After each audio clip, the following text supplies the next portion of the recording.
kama unavyofikiria. Alo, wewe askari, hili si gereza la Wanyang'indo, mnaita sijui si gereza la Wanyang'indo. Sasa mimi niliyekuja hapa naitwa Mnyamwimbwi. Mnyamwimbwi mimi niliyekuja hapa, siondoki bila mwanangu. Namtaka mwanangu.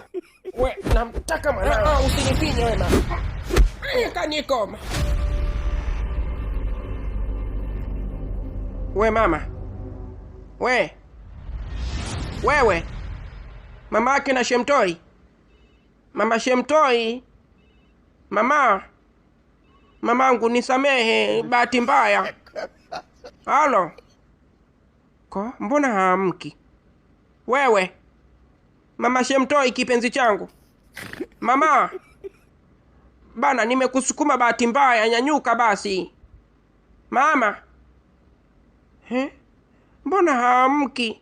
Wala hastuki. Nimeua nini?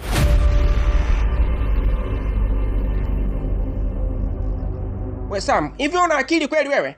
Akili zako zinachajwa zinafanya kazi? Au akili umezitoa kichwani humo umezifyatika kwenye mstari wa matumaini? Masa, kwani unazungumza kitu gani?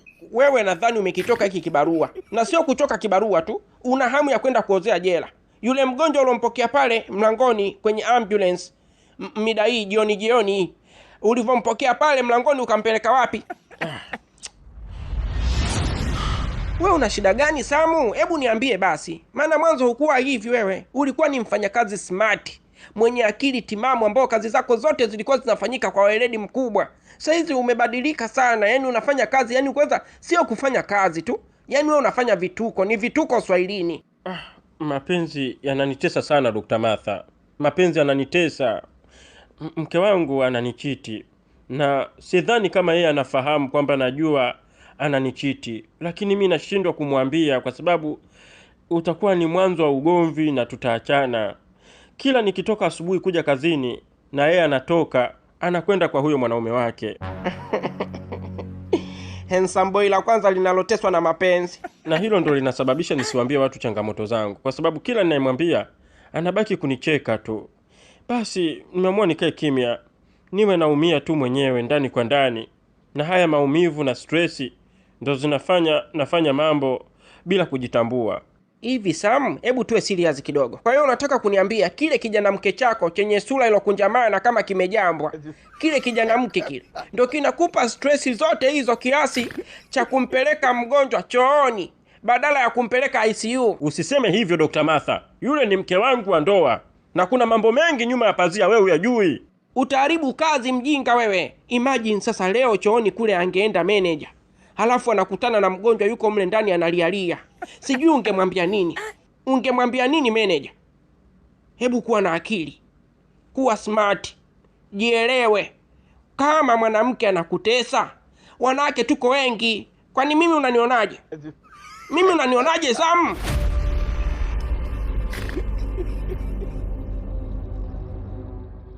Daddy, I'm sorry, nimechelewa. Yeah, of course, leo umechelewa sana. Sijui kwa nini. Umechelewa sana leo. Nilienda kubadilisha nywele. Naomba unisamee basi. Si umenisamee? Why not my baby? Kwa nini nisikusamee? Mrembo, binti mlimbwende kama wewe unastahili msamaha anytime. And today I have a big surprise for you. Are you ready? We baby, hebu acha kunitia pressure. Sure. Sasa kwa nini nikudanganye? Ushawahi kuona wapi bilionea kutoka Katoro, bosi Toto mjomba Nchumali, mzee wa mipeketulo? Mzee wa mipeketulo, peketulo akadanganya. Mimi ni bilionea na fedha nyingi. Vitu vya supplies kama hivi vidogo vidogo ni vitu vya kawaida sana kwangu. Just answer me. Are you ready for my surprise? I'm ready baby.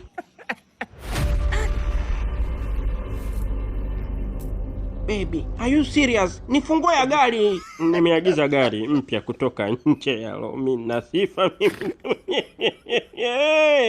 Iyo, na gari imefika leo. Gari ni mpya, sitaki kutaja ni gari ya aina gani, lakini is a new model, mwaka wa mbele kabisa 2026.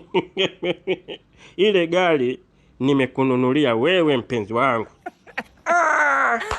Mama yangu, sijui nikupe nini we baba wewe. Nipe mapenzi moto moto. Aise, Bi Kachala, vipi, kuna shida? Ndiyo mkuu, kuna shida. Alikuja mama hapa mzazi kuja kumwekea mwanae dhamana, na mtoto ambaye anataka kuwekewa dhamana ndio yule ambaye tumeshamuingiza kwenye mifumo yetu ya kibiashara na kamari. Yule mama nikamwambia kumwekea dhamana huyu mtoto haiwezekani.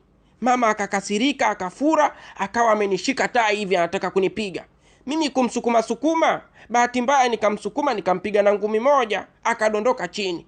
Kudondoka ndo kudondoka mwenzangu, yule mama sijui nimemuua, hata sielewi. Nimembeba geja, nimemficha kule kwenye chumba changu cha kazi ofisini. Sijui nimeua mkuu, nimemuua mama yake na Shemtoi. Sio tatizo hilo Bi Kachala. Kwani kuna mtu alikuona wakati unafanya hilo tukio? Hapana. Sio tatizo, sio shida hiyo. Na kama umemuua itakuwa ni vizuri zaidi, kwa sababu kwa staili hiyo huyo mama atakuwa kikwazo sana kwenye biashara yetu ambayo tayari tulishaipanga. Yule kijana lazima tumtumie hapa gerezani atutengenezee pesa. Kwa hiyo sidhani kama kuna haja ya kulalamika sana Bi Kachala. Huyo mtu kama umemficha ofisini kwako, tusubiri jua likiingia kidogo, tutampeleka hospitali, tutawaambia huyu bwana tumemuokota barabarani, amegongwa na pikipiki. Limeisha hilo.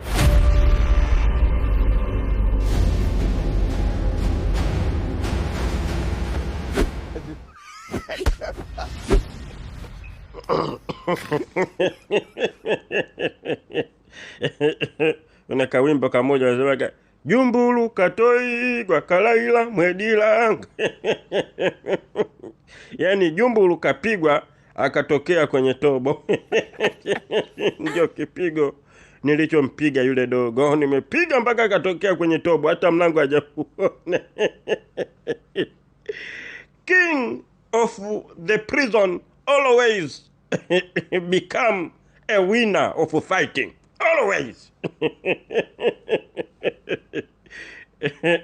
Najifua mazoezi kwa sababu naona japo dogo nimemkarisha, lakini ana uwezo mkubwa sana wa kupigana. Yule nikijilegeza yule atakuja kunitoa kinyesi mchana kweupe mbele za watu, akanidhalilisha kama alivyonidhalilisha kwa Bi Kachala. Bwana Bi Kachala hadi leo atakuwa anaamini kwamba mimi napigwa na yule dogo. Kumbe dogo katokea kwenye tobo. Jumbulu katoigwa kalaila mwedilanga. Jumbulu katoigwa kalaila mwedilanga. King of the prison. Mke wangu, ile gari umetoa wapi? I say, ni swali gani hilo la kijinga unaniuliza Sam? Kwani watu magari wanayatoa wapi? My wife, I know you don't have money to buy gari kama lile. Umezitoa wapi? Umeanza kuhongwa magari mke wangu, si ndio? Sasa kwani wewe ulitaka mimi nihongwe baskeli? Ile ndio hadhi yangu. I deserve to own a car right now. Unazungumza na mumeo. Najua naongea na mume wangu, lakini punguza jilas. Au kwa sababu nimewahi kumiliki gari kabla yako. Maneno mengi tantalila. Mafanikio hayaji kama upepo. Pambana na wewe utapata ya kwako. We vipi bwana? Muone tu pale. Afu kwanza sijui najuta kwa nini nimewahi kuolewa hivi jamani. Kumbe ndoa ndio ina changamoto hivi. Vipengele kibao vifungo huko huru kabisa kwenye ndoa jamani. Wewe sikiliza wewe kaka wewe. Mimi nahitaji talaka yangu, nimechoka kwa kweli. Fanya mchakato unipe talaka zangu niondoke.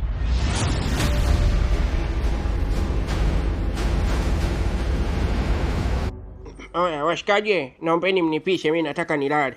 Buda, wewe unakuanga na miwasho unawashwanga.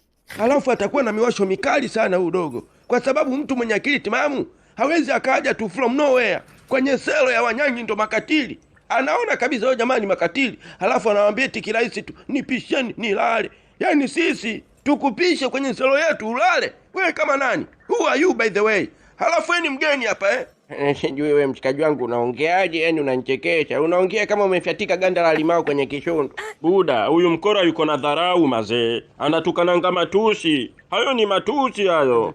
Bure, kuna msemo mmoja unasema kuku wa kwako ya nini kumshikia manati? Yes, kataka ulalo bwana. Sawa, atalala hapa lakini lazima adabo. Hebu kuwa na heshima wewe. Mimi shidabo. Siwezi kudabo na mtu yoyote hapa, nisije nikamfanya kitu kibaya. Mimi nina tabia mbaya. Nyie mnatakiwa kunipisha mimi nilale hapa, mtoke mkatafute sehemu nyingine ya kulala, kwa sababu shelo ambayo nilipangiwa ina kipengele, siwezi kulala kule leo. Kombo, kwani unasubiri nginini? Au unasubiri hadi huyo chalia kupanda kichwani? Zima chalia ondoke huyo. Fukuza mbwa huyo. Huyo ni mbwa. Haiwezekani anakuja kwenye selo ya wakora alafu anatadharau. Piga aondoke huyo. Kombo, kanyaga, futa mtu aondoke. Safi.